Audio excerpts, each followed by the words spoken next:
You're listening to the Global Travel Channel podcast show, a podcast that shares travel experiences from across the world. Your host for the show is Mark Philpott, ex-global corporate executive, philanthropist, publisher, filmmaker, sportsman, and serial traveler. Mark sits down with guests from across the world and talks about their up-close and personal travel experiences. And we get to understand how travel changes people's lives. Here's your host, Mark Philpott.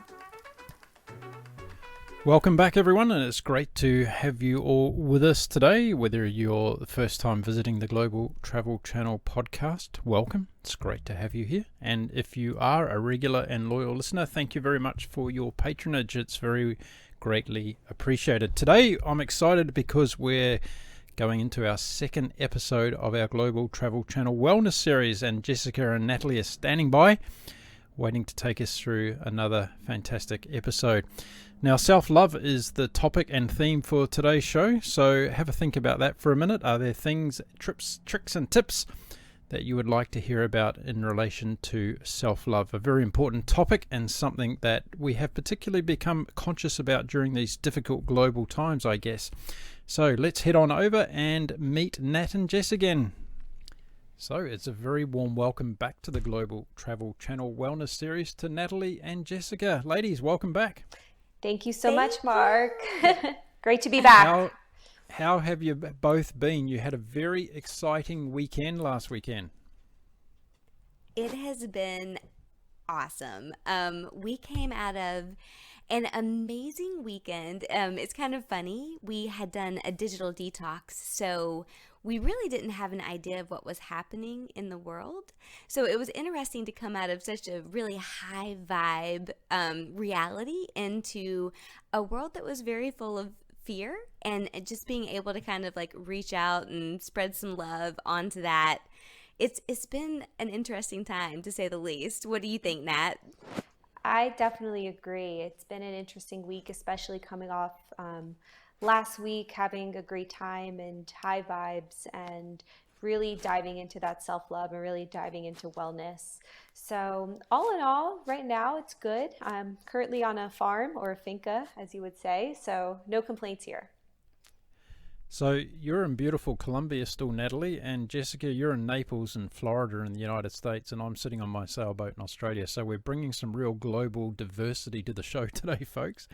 And we're going to be talking about self-love, and I think this is such an important topic right now because there's so much, as you just mentioned, Jessica, that's going on in the world where people are probably having lots of internal challenges and battles. So I think talking about this subject today is going to be really, really important. And I've got a couple of questions for you both individually before we get going today.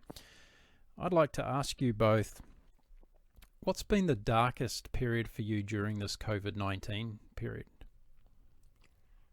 Oh, that is a really, really good question, Mark. I would say the darkest period for me, it comes in waves. And it's such a wave of emotion is what I've experienced. I've also had to move apartments a few times. So there's the transition of moving, the transition of isolation, the transition of being like, oh my goodness, like work is great one day, and then the next day I'm thinking, what the heck am I doing? The hardest part for me so far has probably been the past week.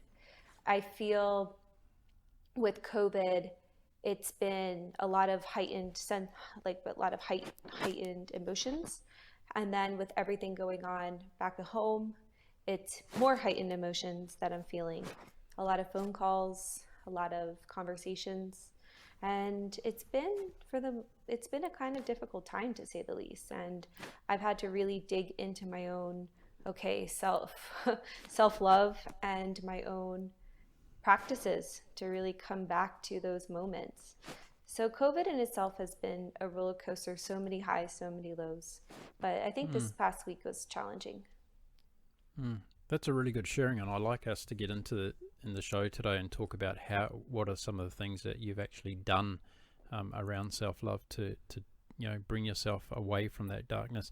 What about you, Jessica? What's been your darkest moment during this COVID-19 period? So I definitely think it was the fear of the beginning, right? Not really knowing how it was going to play out, how bad the disease was going to be, and really just the fact too that I am an extrovert, and I really had to fight with my ego a good bit because I'm like, how will I survive inside? Like, I'm such a people person. I get energy from people.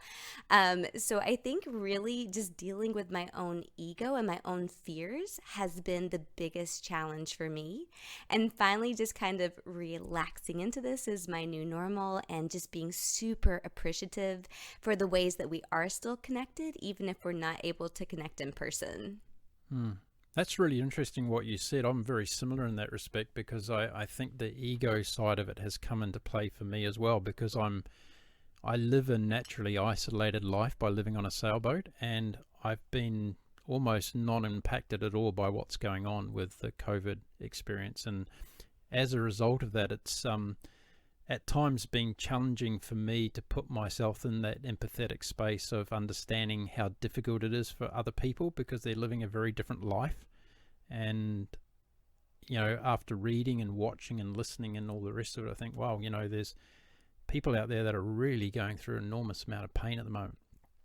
And that saddens me because, you never want to see people unhappy and struggling and all the rest of it. So I think, again, today's subject is so vital for us to share, and I'm really interested in getting your ladies' insights to some of these things. So why don't we start off talking about, exactly that. Why is self-love so important? Natalie, do you want to kick us off with that?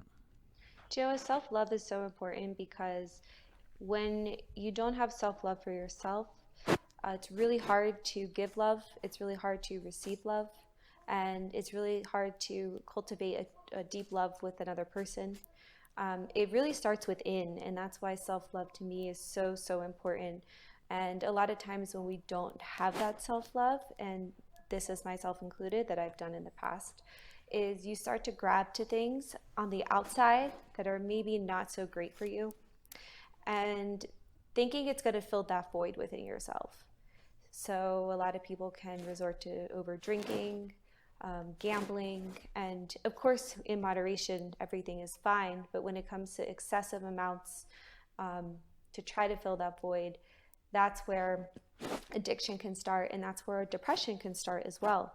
So for me, self-love is so important to come back to your true self of who you are, to naturally be happy, and that affects your environment and that affects your relationships. It has such a massive effect on the rest of your life and your life around you. Your environment dictates your outer environment, per se. Yeah, very relevant points. Jessica, what are your views on why is self-love so important? Yeah, I really agree with Nat, especially during this time. So many people are dealing with having to be, employees from home, mothers, fathers from home, having to be teachers. They're taking on more roles and responsibilities than they ever have. And if they're giving from an empty cup, if they just feel completely, overstressed and overworked, it's going to be really hard to show up as their best self. So I think it's really important to find time for that self-care practice to stay grounded, because again, the better you can treat yourself, the better you're going to treat others in the world, just as Nat was kind of saying. Do you think it's a case that sometimes people's expectations on this whole happiness thing is over the top in terms of the reality is, and you used the word before, Natalie, about not being on the wave all the time and not riding the wave all the time. Sometimes you drop off the wave because that's a natural human emotion that not every day is going to be perfect. But what we're talking about here is having a core instemic feeling of self-love that you can get through those times easier, right, and feel better about yourself. Oh, definitely. And it's what you said too. And I think I said this word on another show, or this phrase, it's not all candles and sandals to do the self-love work. It can be very hard, and it can be very messy, and it can bring up a lot of stored emotions in our subconscious that we don't even know existed, and we might not even know it's there. But once we feel through that pain, and once we release that pain, it's gone from our bodies. It doesn't have that effect on us anymore. So it's so important to have that self-love, but the process itself is not always fun, but the results and the benefits of it are definitely massive and life-changing. Jessica, what are your views around that? Yeah, I really believe too that words are so powerful. People do not understand how powerful words are. And it's kind of like, what words are you telling yourself? I'm tired, I'm scared, I'm sad, or I'm abundant, I'm healthy, I can do this. It's really that self-love, speak to yourself, that also makes a huge difference. Yeah, that's so true.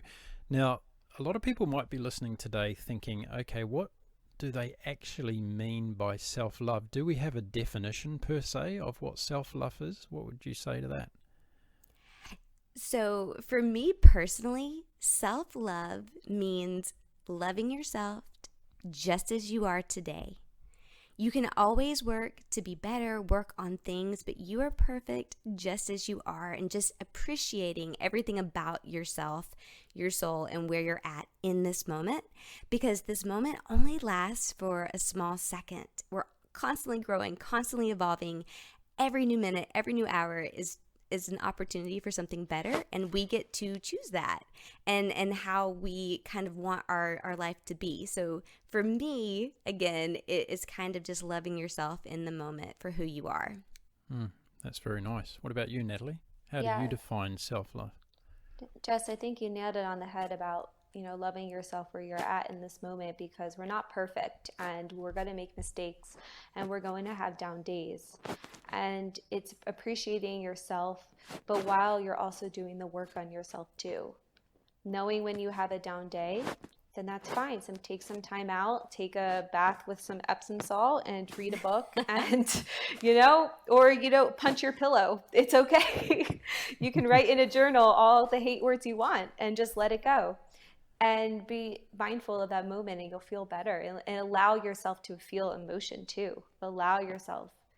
I think that's a big part of self-love, is sometimes we think we have to stuff all our emotions down and be happy all the time, but it's those days where we take the step out to feel our emotions. And then when we are happy, appreciating the little things, like taking a look at the sunset and feeling how that makes you feel, bringing a smile to your face, that's also self-love. That's doing that little piece of gratitude is self-love. So it's all these little things you can do in the moment, even if you're having a bad day or not. So definitely bringing it back to the now. Do you think that because we live in a world with information overload and we've got all these bombardments of advertising and marketing and collaterals and information coming at us about this is what we should look like, this is what we should be doing, this is how success is defined, do you think these things have a dramatic impact on how people feel about themselves in terms of that self-love space? Yes, 100%. I was in the movie industry. I used to work in the movie industry, and I felt the pressure to look and be a certain way. And the famous actor people that I've met have felt the same, and the non-famous people in the industry. And it's not even just the entertainment industry. It's just me experiencing that firsthand has definitely had an effect on me, and I've seen it have an effect on peers. So yes, massively it does. And it's kind of intended to do so, unfortunately. Jessica, you've got that corporate background. What are your thoughts on that? Yes, I 100% agree. It's overwhelming. I think that's the biggest thing that I can say. You're just constantly bombarded with dings and notifications and emails. And sometimes it's not even just the stress of living up to an image. It's the stress of being on top of things. For me in the corporate world, I always wanted to make sure that I answered every single email, checked every single text message, was on top of my game, completed every project on time, even if it meant that I wasn't sleeping and showing myself the self-care that I needed, taking those breaks to walk in nature, to eat. For me, I was just, at a point in my career working around the clock, which is really very dangerous and unhealthy. So I think one of the biggest things that you can do for self-love and self-care is listen to your body. When do you need to get up and stretch? When do you need to move? When do you need to make time to shut down digital and eat something, to drink some water? It's these simple little things that are life-changing, but I just feel that we're bombarded so much we forget to listen to those little internal triggers. Yeah, that's brilliant. So we've talked about the definition now of self-love. Let's talk about some of the things that people can do to self-care and to nourish themselves in terms of daily things or weekly things or monthly things that they can adopt as practices. So what are some of the things that people can do? So, Nat, I think we both agree. The first thing you can do is just schedule it in your calendar. If you can schedule in that 30 minutes or that 1 hour of whatever that special self-care, self-love practice that you want to do is in your calendar, it makes it real, because it's very easy for people to not make time for themselves because there's so much else going on. So I think that's step one that people could just start doing today. Like, sit down and put it in your calendar. What do you think, Nat? Yeah, I think the first step is a lot of people don't think they deserve to have self-care or to cultivate that because we're taught as a society to give, give, give. So on top of that, it's to, number one, know you allow that. Number two, there's so many different self-care acts, and it's really finding what's best for you and your schedule. That can be working out, it can be yoga, meditation, walking in nature. And when you walk in nature, putting your feet, allowing your feet to go on the grass and on the soil. Or if you live near the ocean, putting your feet in the ocean, for the salt has a very cleansing effect for your body. If you don't live near the ocean or you can't go outside, take a Epsom salt bath for 20 minutes. The Epsom salt bath is known to just naturally clear your energy and make you feel good. So before you go to bed every night, even just taking that Epsom salt bath, lighting a candle, allow yourself to light one candle. That can be a self-care. And also really being mindful, especially during this time, what you're digesting. Are you watching the news every single day and getting very absorbed in the news and social media? Is that controlling your life? Is that making you feel sick? It's good to be informed and it's good to know what you stand for. But when it starts to take control of your life and gives you anxiety and makes you incredibly anxious, that's when it's time to take a step back and be like, what am I doing? Because what we read, what we listen to, every single thing has an effect on our psyche and has an effect of our subconscious. So those are a few in a nutshell, but there's a ton more. Jess, didn't we made a whole list actually. Oh my gosh. Nat was like, let's make 10 self-care acts. And then I think we came up with like 30, Yeah. once you really start thinking about it. But, for me personally, I think starting the day not thinking about my to-do list, the first thing when my eyes open, we've heard it a lot, but just saying 3 things I'm grateful for today. I think too, drinking at least 16 ounces of a pure water before you do anything is so important for your energy and just overall well-being. And then two, just turning on something inspiring, like Nat said, whether that's a song or an audiobook or your favorite podcast, just something to uplift you. Once you're on those high vibes, you'll be amazed at how much better your day will be, even when you get thrown a curveball or challenges. Do you recommend that people should prepare their to-do list for the next day, the day before? So when they go to bed at night, they have everything cleaned out on paper of what they're intending to do for the next day, and they're not overstressed about it, rather than leaving it to get up in the morning and start your day off thinking, right, I'm in chaos now. What am I going to do today? What am I going to achieve? What do you recommend around that? That definitely helps me. I keep a journal, my little calendar, and I write down every little thing I have to do. Even sometimes self-care. Sometimes my self-care can be on a whim. Like I'm like, do you know what? Right now, I really need to smash a pillow. No, I'm just kidding. I really need to maybe meditate or take a yoga class. That is self-care, by the way, hitting a pillow. I will say that. But having some sort of journal or writing down my week or my plans for the next day helps me feel more organized and just gives me a better insight of how I'm going about the day, instead of like what you said, Mark, waking up and feeling, all right, what am I doing, or where do I start? Because that was a challenge for me in COVID. I was starting to feel very overwhelmed by what I had to do and the work I had to do. So that was a great point, by me writing down on paper and making certain things a priority, but not overworking myself, is something that was a challenge for me during this time. Yeah, very interesting. What about you, Jessica? Yeah, Nat, I really understand what you're saying, because again, now that everyone's working from home, there's no clear, like, this is my work time, this is my bedtime, you know? And so for me too, it's not just writing things down to get them out of your head, even though that is an amazing practice. I really recommend trying to create more space. That's very important for the human mind.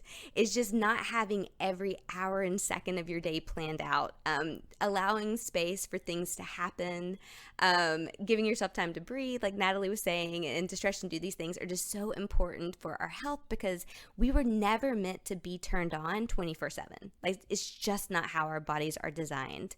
But we do live in a world that is 24/7 on. So yeah, making time is so important. Yeah, great. Now, the three of us have spent time traveling in different parts of the world, and I'm keen to understand whether you've come across different observations of different cultures when it comes to self-love. Are there any things that you can share about what you've witnessed around the world when it comes to people implementing self-love activities and programs or ideas? You know what? From living abroad and living with people in different countries too, a lot of people are on the same page. It depends. I think it depends with society. Like for example, when I lived in Chile, I lived in Santiago, they had a very fast pace. They had long work hours. So they had to schedule in time for self-care, so to say. Versus when I'm in Bali, the people in Bali, their days are around ritual and practice and family. So I think it depends where you go, but the way self-care is really just depends on the city you're in and the society. If you're in a very fast-paced city, then there's little time for self-care. If you're more in a slow-paced city, I've realized that's where people actually sit down, enjoy their food, take those 2 hours out of their day to really sit and not eat at their desk.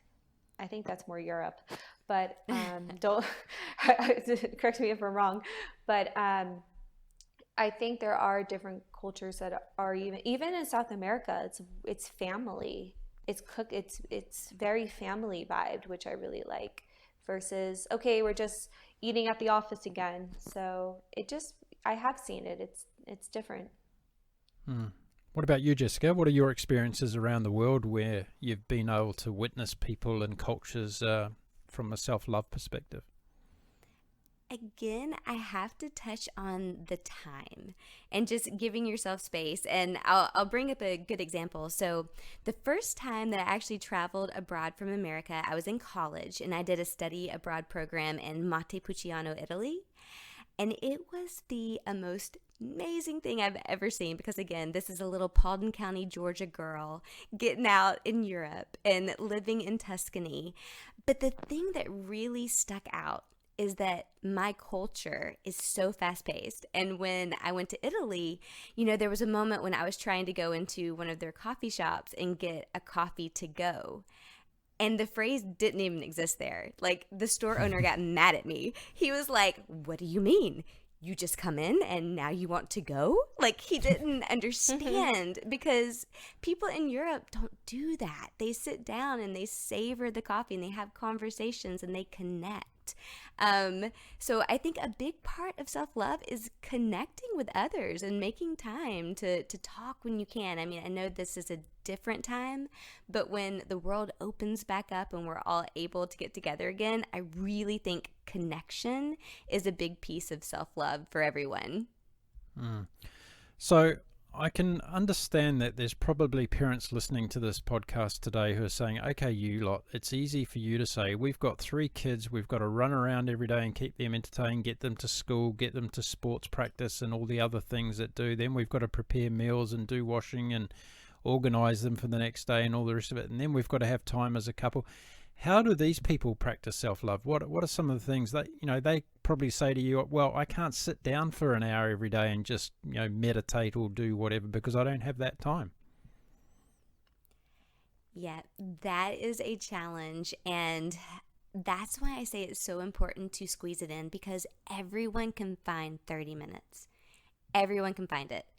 But especially if you're in a partnership, you talk it over with your partner, how can you create space for me, or how can I create space for you? How can we tag team this as a team?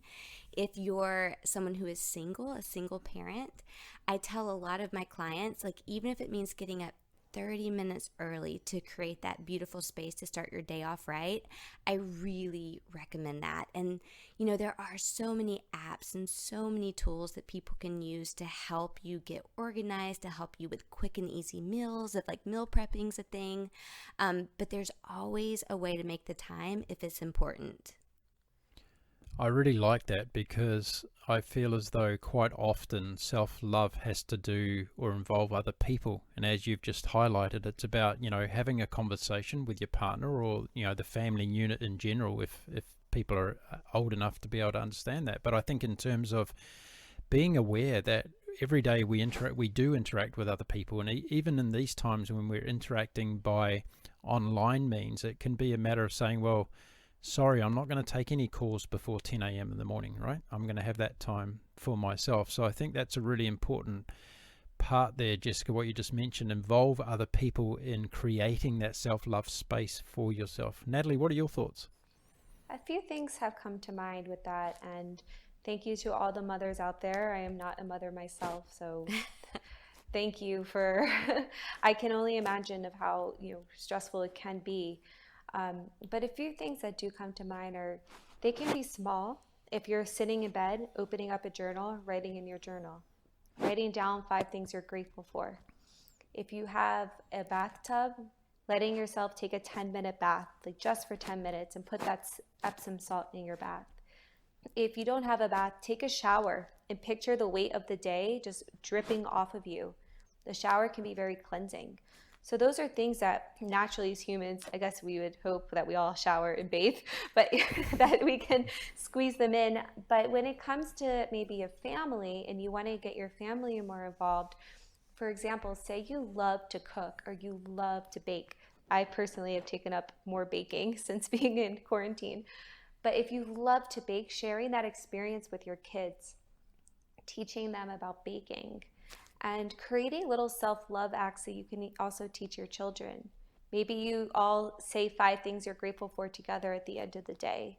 So I think it just depends on what you love to do, or perhaps you like to draw or you like to paint and you're like, how the heck am I going to do that? I don't know, maybe it might be a nightmare for some people to paint with their kids, but it could also, I remember painting when I was younger with my mom and my aunt, and it was a very pleasant experience. So it's like, how can you incorporate certain things you love to do maybe with your family, but also allowing yourself to have those, like just what you said, those 30 minutes to yourself, scheduling out that time, having a talk with your partner, and also allowing your partner as well to take that time for his or herself as too, and having that conversation together. I've been somewhat encouraged by what I've seen around the world during this COVID experience, because I've seen a lot of people actually start new hobbies, and some of the things that you've just talked about, Natalie, whether it be painting or even podcasting. I've had a lot of people reach out to me and say, hey, how do I start a podcast and stuff? So I think that looking at the flip side of the challenges around what we're experiencing with COVID-19, there's also been an opportunity for people to think a little bit more about starting new things in their life, because they have had a little bit more time than what they previously had, right? Right. And I think just seeing how much time is wasted sometimes, like getting ready for work, driving to work, being at work, coming home, or stopping off by the gym, just how much time it actually eats up. And, now we're all having this beautiful experience where we get to see that there's so much more that we can be doing. And it's funny, I've had so many clients be like, honestly, we're loving it. Like they are loving being home with their families and actually getting to spend that quality time playing board games and cooking, like Natalie said. So there's a lot of beautiful things coming out of this as well. There are, and I think in terms of another element of self-love that I tap into regularly is productivity. I love to be productive and stuff because it makes me feel good. It makes me feel as though my purpose is driving. And I was just having a chat with a friend last night, and he said, "God, you're so busy at the moment." I said, "What? No, I'm not." I said, "I've got plenty of time off." I said, "You might see me as busy, but how many hours of television do you watch each night?" I asked this particular person. They said, "Oh, 3 or 4 hours." I said, "Well, I don't have a TV, and while you're doing that, I'm writing my new book. And every night I'm writing, 2 or 3 chapters, and within a month I'll have a new book done." So you can actually, if you focus your time on the things that mean, and it's fine that he watches TV because that's his relaxation time, but I wasn't judging on that. What I was saying is that there are times in our day, as you said before, Jessica, where you can grab that 30 minutes or whatever by switching off something else. And typically it's a device, let's face it, right? We're all guilty of that. It's a device that we can turn off and grab that time back for our own good. Yes. And I have to share this story. I know I touched on it a little bit when we opened up, but Natalie and I had the amazing opportunity to lead a beautiful virtual retreat this past weekend. And I personally did a digital detox during the retreat. And as I said, just being away from all the media, I had no idea what was happening in the world. And I felt very at peace and tranquil, and like I was really focused on reading and writing and all these gorgeous things that you're talking about, Mark. And then when I cut the devices back on, I just got sucked into something that was very sad. It brought up just like a lot of emotions for me. So I definitely think that digital can take over your life in a pretty powerful way. And so it's good to shut off sometimes. I'm interested to go back to the conversation that we had around identifying or observing self-care in other countries. As two American ladies, did you realize after you've had your overseas experiences, do you realize that how fast-paced everything is in America compared to the rest of the world? Yes. So fast paced. And like we go, and we don't take time to breathe half the time. I have seen a little bit of fast pace in certain places, but I wouldn't say anything like I've seen in the US or experienced in the US. So it's really a cultural thing, right? And the next topic that I'd like to talk about is when we do start traveling again, how do we adopt those self-care practices when we're on the road, so to speak, when we are traveling to other countries, whether it be on holiday or for business? What are some of the tips around making sure that we carry our self-tip notion with us no matter where we go? I think some good self-care that I've done personally is if I'm traveling a long distance, I bring a journal with me. I write down my thoughts. I write down how I'm feeling. I'm mindful of just what I'm eating or putting in my body instead of trying not to eat so much junk food while traveling. Stretching, this might sound really silly, but I really try to stretch in between flights. I also change my clothes in between flights if I'm taking a really long flight. That helps you just naturally feel refreshed and rejuvenated. I also have taken little traveling face mask with me just to put on my face because when you travel so much, it dehydrates your skin. So there's all those just tiny little tricks you can do. And this is more for long travel that I've done, just to help me feel not so off balance, but keeping me in balance even when I'm flying for maybe like a 40-hour time period. Yeah, they're all good ones. What about you, Jess? What are your thoughts around that? So I really feel like staying organized is super important to self-care when you're on the road. Just having everything where you know it is makes life so much easier. It's the same principle as kind of making your bed and cleaning your house. Like when there's no chaos, your life just flows a lot easier. And I have to piggyback off of what Nat said about like staying active. Even when I was flying 23 hours to Thailand, every 2 hours I was getting up and walking the plane. I was actually in the bathroom doing squats. Like I was that girl, like, because I am super dedicated to movement. I think that's very important for someone's health. And just bringing face wipes. That is so important, like honestly, for travel on the go and just self-care, just being able to wipe yourself off after extensive travel is super important. And then of course, doing your best to maintain a healthy diet, trying your hardest to eat real pure foods, not processed things, and drink lots and lots and lots of water. It's so important. Jess, I just want to tell you that I'm the guy knocking on the toilet door on the plane trying to get you out of there of doing your squats for half an hour. She did do them. She came to Thailand and she was like, Natalie, I was doing squats the whole time in the bathroom. I was like, oh my gosh. I love it. I'd like to hear from any audience listeners today if you've got any specific on aircraft exercises that you do when you're doing long haul flights. That'd be interesting to hear. Yes, I would love to see that. I do want to touch on the losing weight thing, because I think it's really, really important, and it can help so much in the area of self-love. And I'm going to speak from experience because I'm going through that process myself right now. I've lost 30 pounds in the last few months, and the transition that it's given me in my life in terms of just overall well-being and overall feeling of confidence. And I'm looking at my body like I haven't in 40 years and feeling so proud of myself, and it's just given such a boost to everything that I'm doing. So it all starts within, and you have to be in that place where you make that decision. And I think a lot of the things that we're talking about today around self-love, the decision can only be made by you, right? You have to be ready in your own mind that, hey, I want to do something about this. I'm not happy. I want to change things up.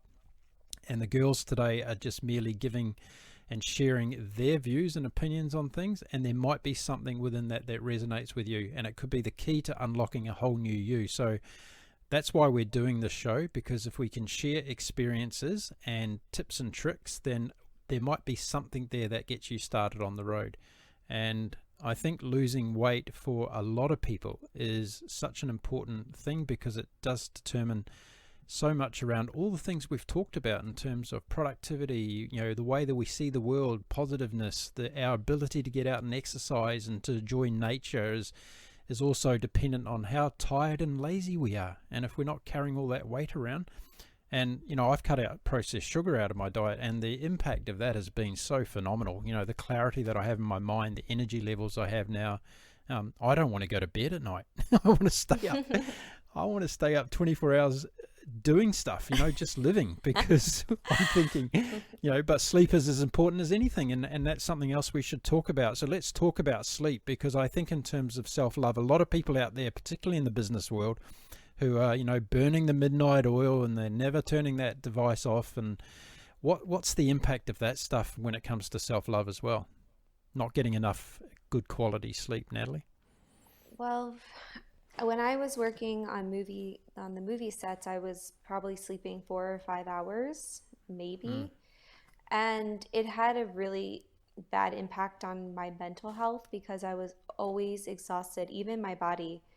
Like it just was not serving me. And I know there are some people who can get 6 hours of sleep and be fine, but I am the type of person who does need 8 hours of sleep. And I notice a huge difference in my energy levels, how I interact with other people, my mood. So sleep for me is important. And when we think we do have to grind, like sure, maybe once in a while you have to stay up late and do work, but if that's a lifestyle, that's going to really wear and tear on your body and your mental health. It's really going to plummet. Jessica, what are your views around that?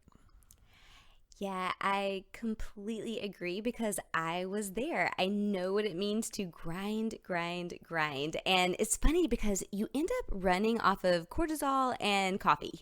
You know what I mean? It's the only two things that you need to survive. And it's so interesting, you start noticing health issues, or that's what I started to notice. And I start to see that in my clients too, when they're not sleeping the way that they need to be sleeping.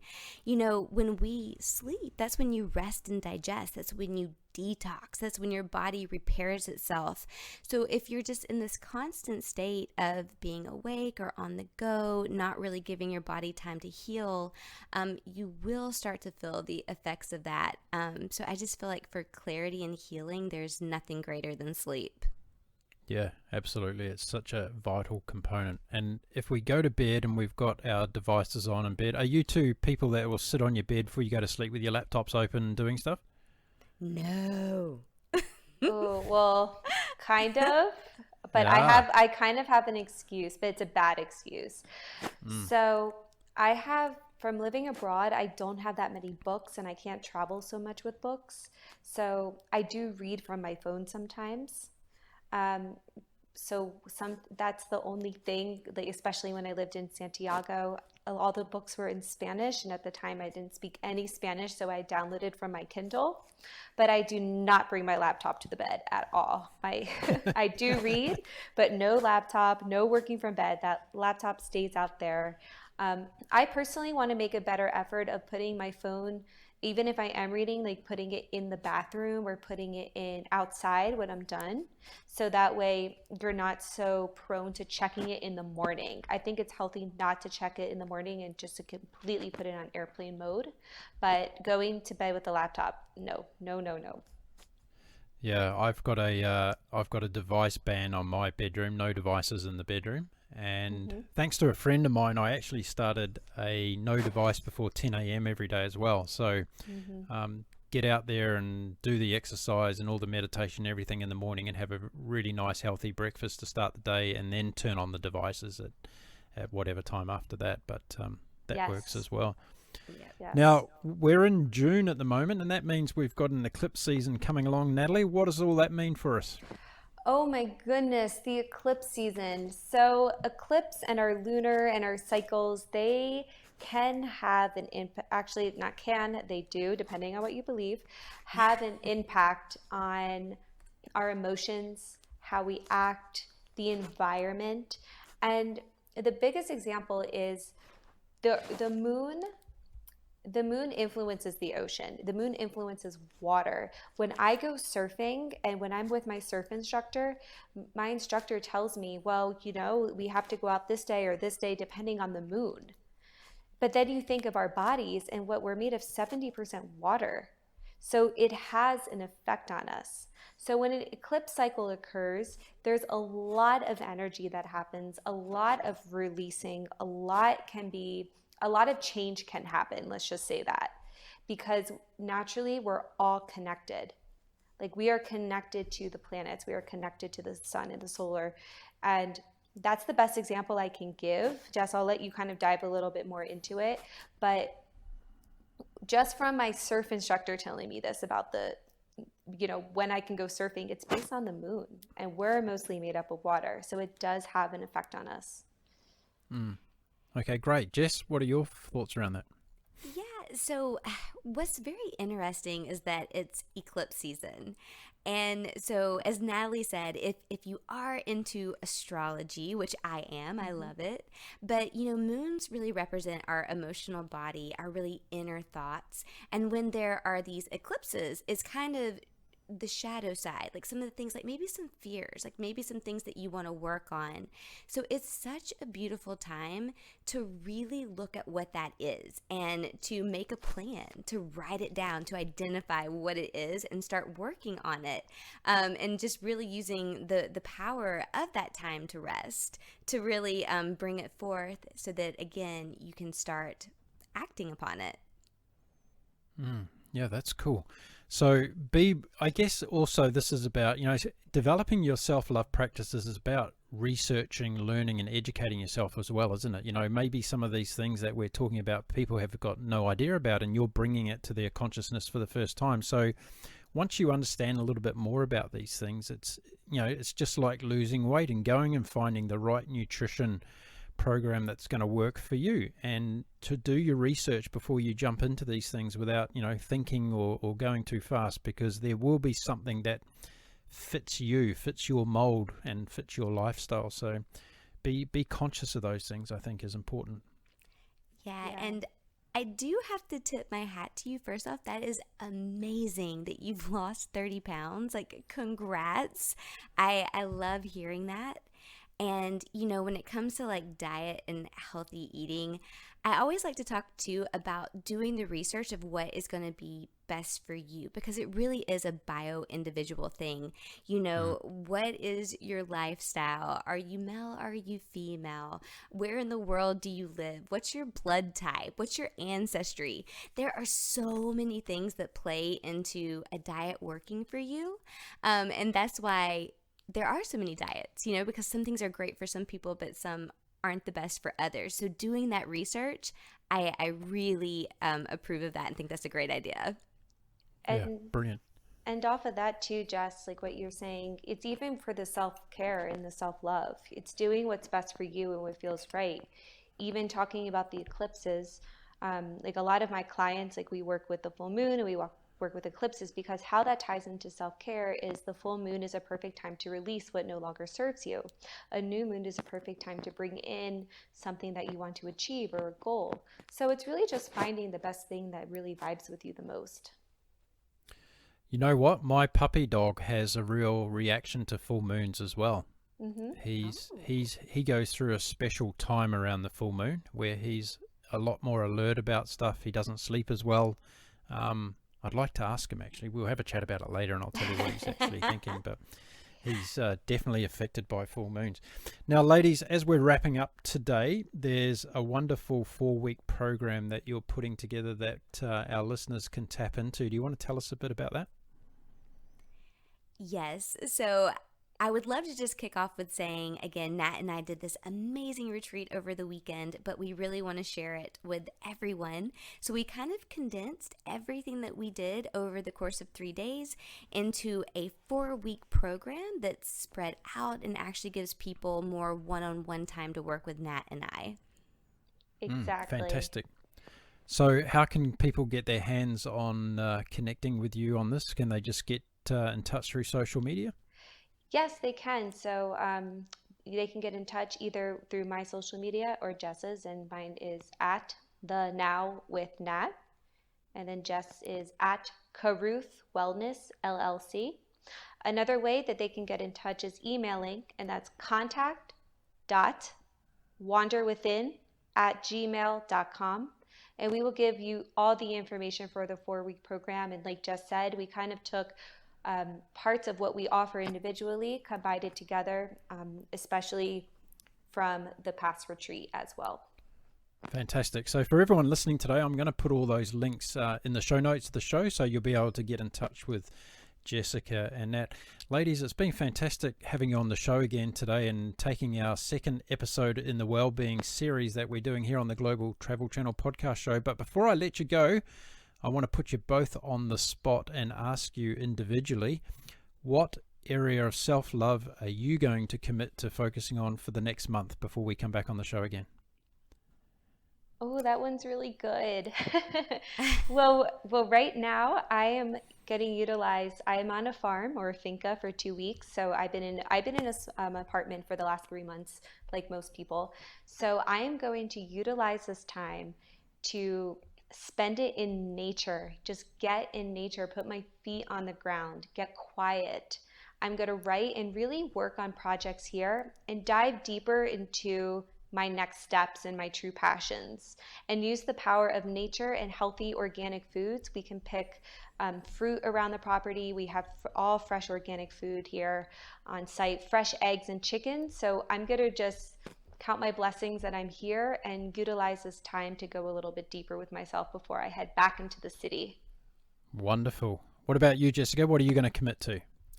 So I am really dedicated to helping people find ways to get pure organic food that is not so expensive.